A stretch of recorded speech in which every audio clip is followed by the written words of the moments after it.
This episode of Engineering the Future is brought to you by National Bank, OSPE's official banking partner. National Bank's offer for engineers just got even better, now with exclusive access to virtual healthcare advisory and legal assistance services provided by its official partners. Find out more at nbc.ca/engineer.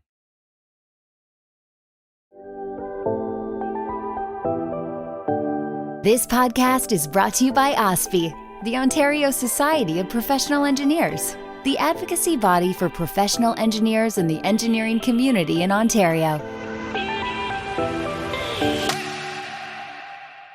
Today I'm speaking with Réjeanne Aimey, the President and Chair of the Ontario Society of Professional Engineers. Réjeanne is a mechanical engineer with experience working in the automotive and nuclear industries in North America and is currently working in the consulting world.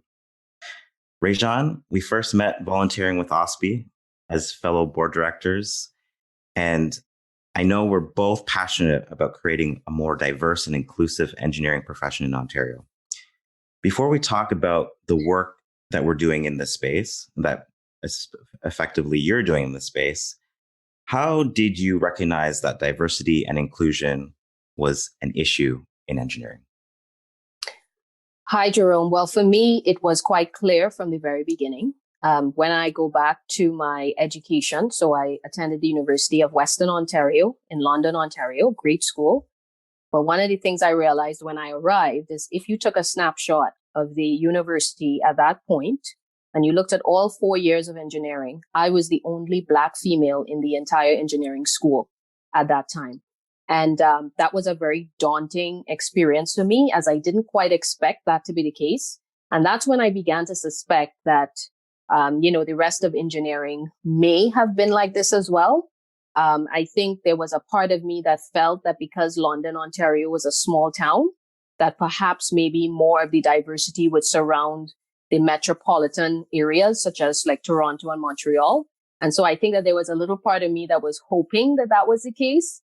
However, from my first internship in 2001 to when I actually got into the workforce full time up until now, that has not really changed. So, it was quite clear to me, I would say around 2015, 2016, that there was definitely a problem in the engineering space. And around 2017 is when I really set out to try and figure out why that was and, what could be done to bring some more diversity into the profession. That's an interesting fact that you brought up there at Western. I actually am a fellow graduate of Western University as well.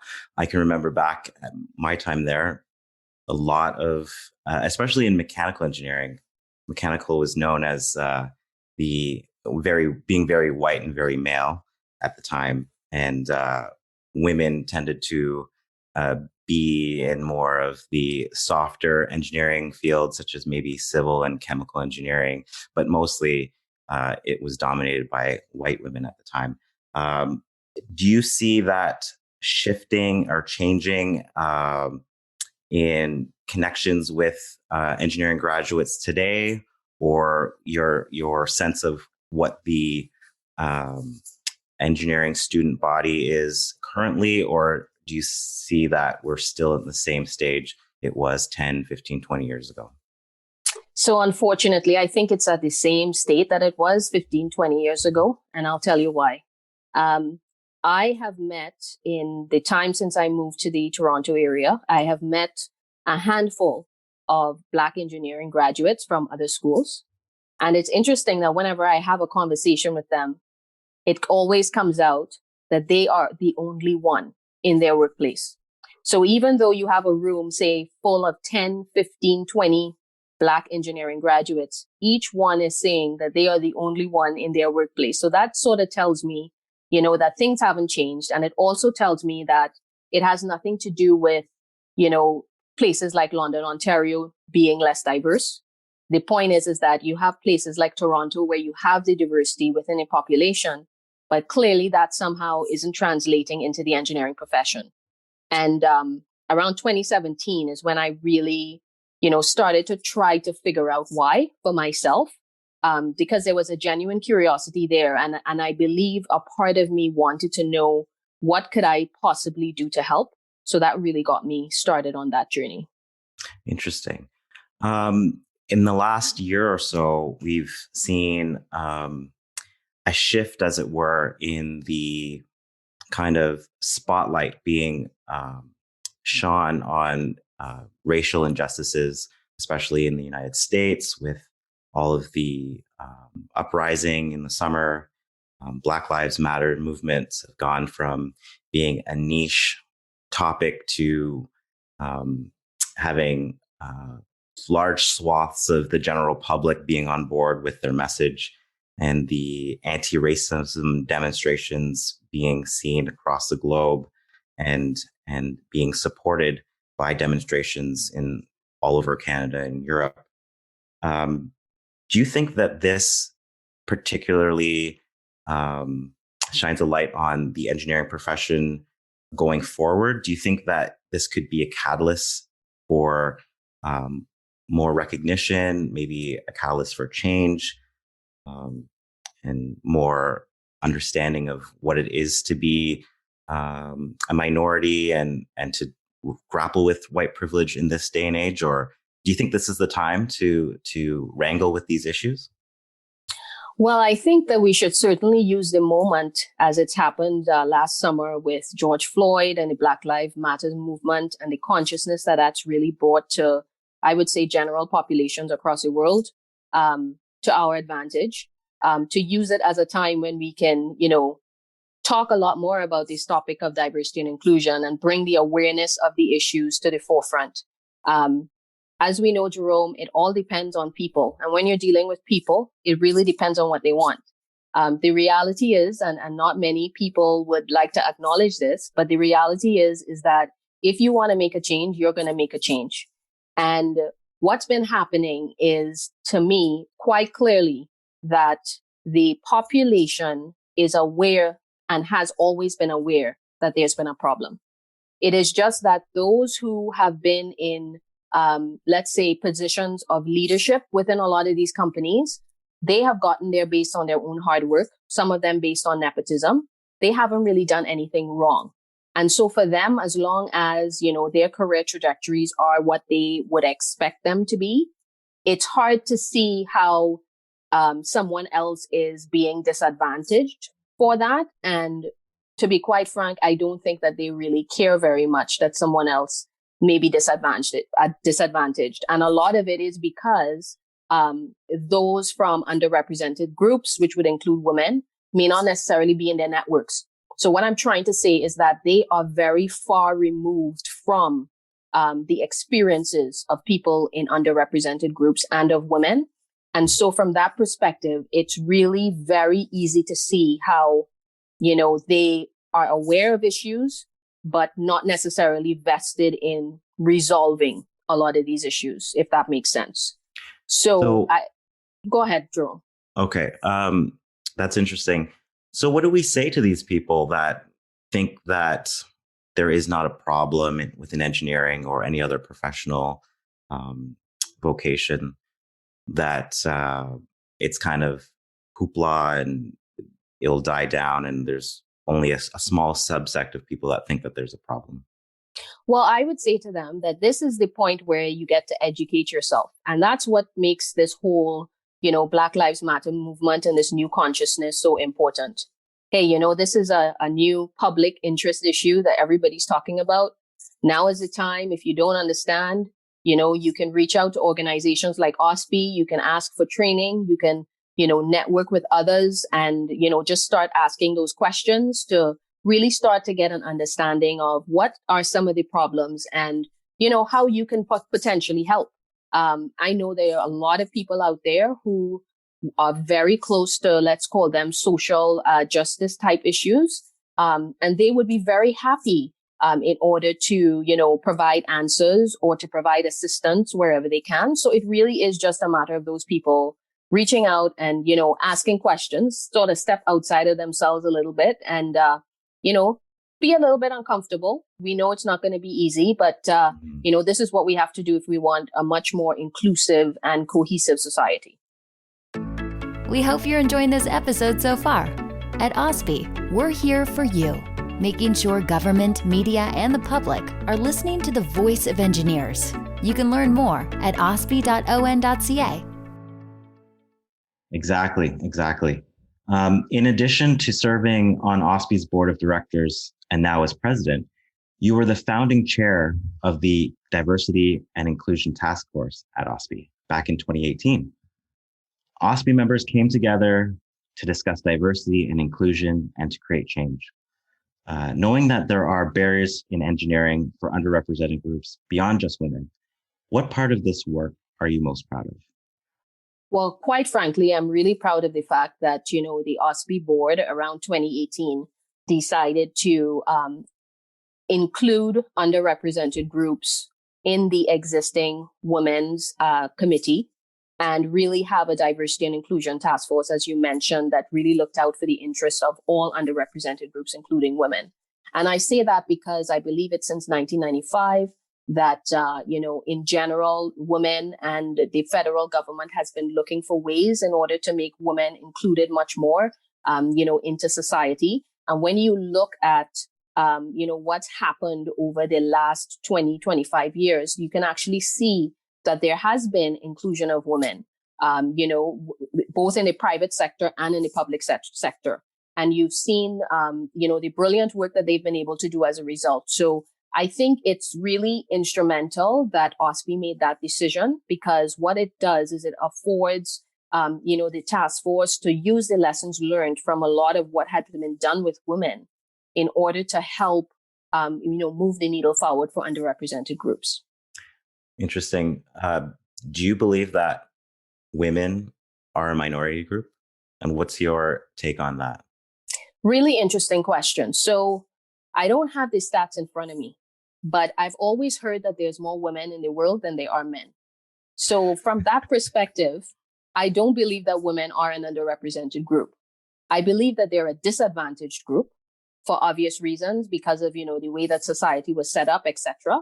But definitely they are not an underrepresented group. Interesting. So what is the work that's left to do?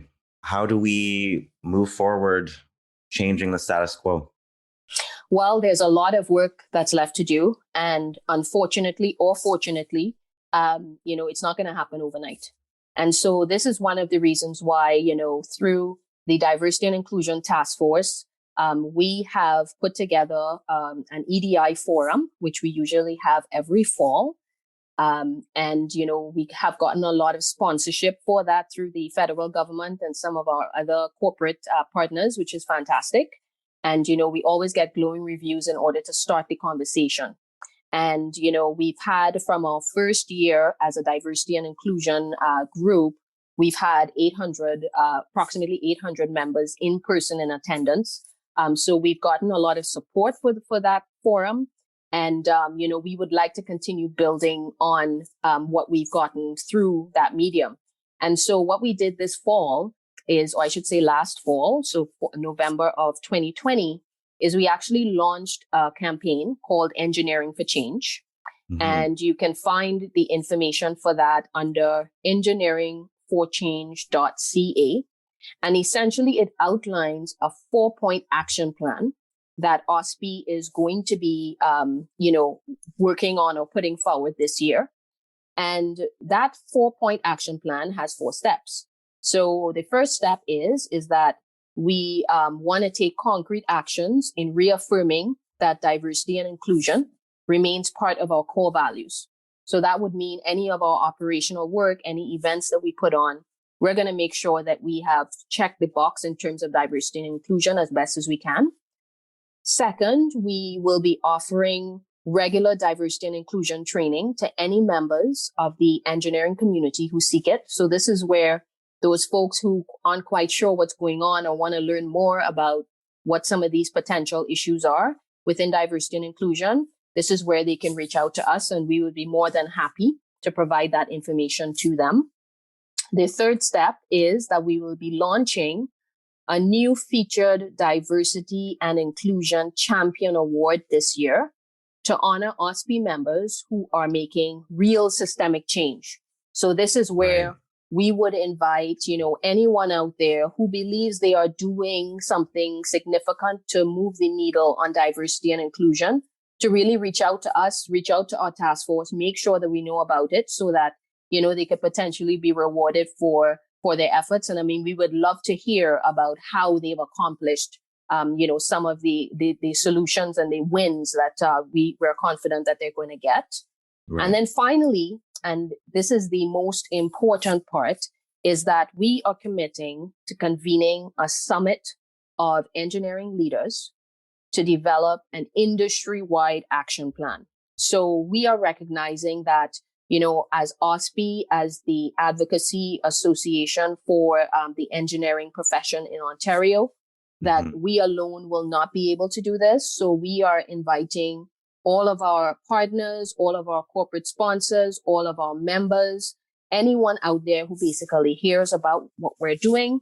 If you believe that you can help, if you believe that you can help us to formulate an appropriate action plan that is going to help us to move the needle on this as soon as possible and as effectively as possible, we would like to hear from them.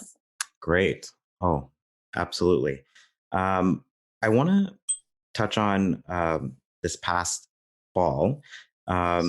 Since the launch of the Equity, Diversity, and Inclusion Conference, which has been a marquee event for OSPE every year, last fall it was a virtual conference, and it attracted around 1,500 engineers and professionals in STEM to create awareness for change.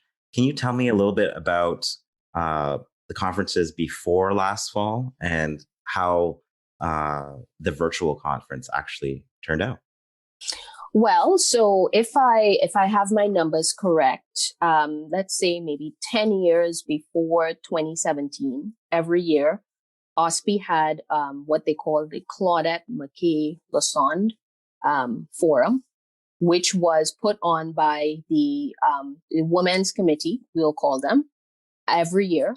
And it basically focused on a lot of the issues that were very important to women. So, for example, pay equity, right? And so they would invite a lot of speakers. And I would say on average, those forums probably had approximately 50 or less, fewer people who would be in attendance. And they were all in-person events because that's, typically the type of event that OSPE put on.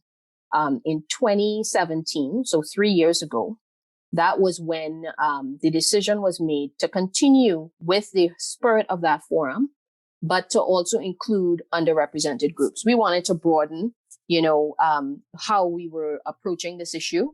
And quite frankly, a lot of our partners, including the federal government, was very eager to hear about diversity when it includes all underrepresented groups. So our very first forum in 2017 had approximately 800, attendees in person in Ottawa at the Shaw Center, downtown Ottawa. Very well attended. It's amazing. Isn't that pretty astounding? 800 people for the for the launch? It is. And I mean, kudos to OSPE staff for, being able to get an event of that caliber off the ground. And, the kudos that it's even brought to our organization from our partners was really good because it aligned with what a lot of our corporate partners were looking to learn more about and really to get a lot of those conversations started. So I would say it's really from that very first EDI forum, let's call it, when we started to get a lot of traction on these types of issues, both inside and outside of the engineering profession.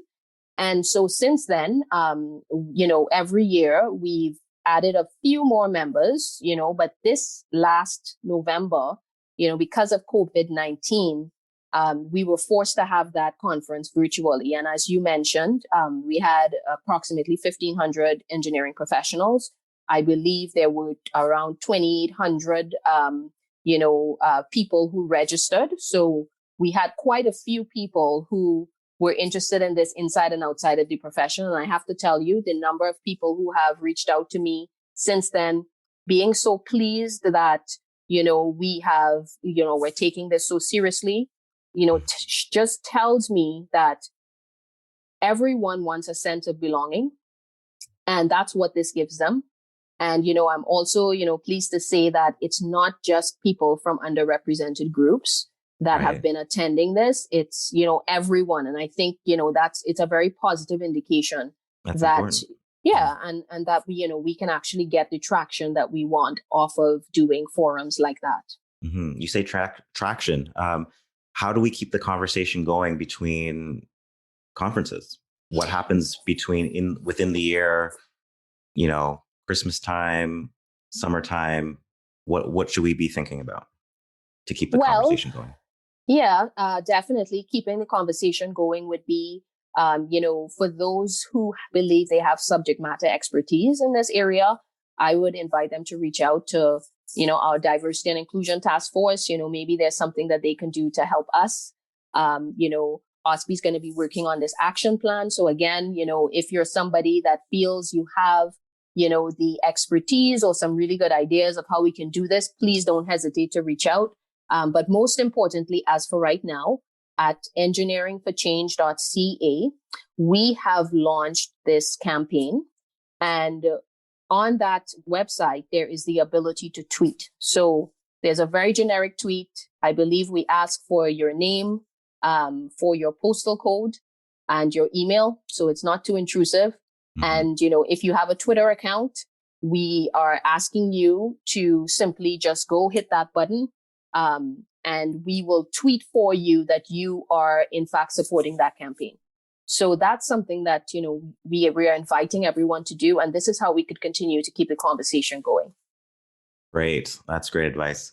If you can offer one more piece of advice, one thing that you would say to an individual engineer or either someone attempting to be an ally or attempting to combat issues that they're facing personally in the profession, what would you say and what would you suggest?